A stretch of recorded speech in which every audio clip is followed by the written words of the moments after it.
अस्सलाम वालेकुम।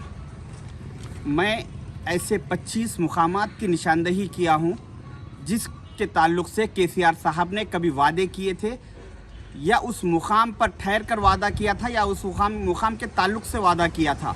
तो मैं मुसलमानों को उसी मुकाम पर जाके ठहर के KCR साहब के वादे याद दिलाना चाहूँगा।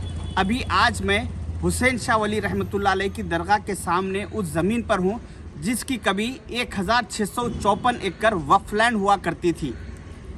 2014 से पहले इस दरगाह की ज़मीन पर कुछ लोगों ने कब्ज़ा किया, तो उस कब्ज़े के बाद 2014 के इलेक्शन में KCR साहब ने मुसलमानों से ये वादा किया कि आप लोग मेरा साथ दीजिए, मुझे इख्तिदार पर लाइए, मैं एक ईंट ज़मीन इन कब्ज़ेदारों से वापस लेके मैं मुसलमानों के वक्फ बोर्ड के हैंड ओवर करूँगा। मुसलमान उनके इस वादे पे भरोसा किए और उनका 2014 में उनको इख्तिदार पर लाए।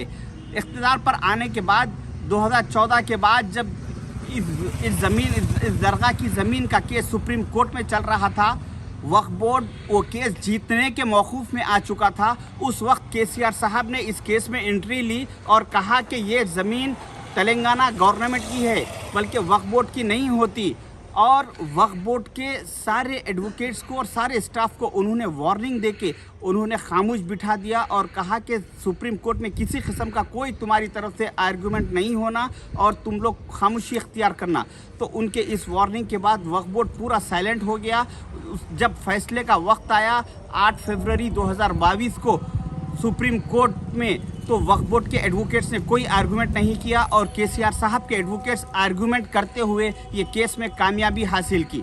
तो मैं मुसलमानों से ये कहना चाहूँगा कि 2014 से इलेक्शन से पहले KCR साहब ने एक ईंट ज़मीन दिलाने का वादा किया और 2014 के बाद इलेक्शन जीतने के बाद उस ज़मीन पे, सारी ज़मीन पे उन्होंने अपना कब्ज़ा कर लिया।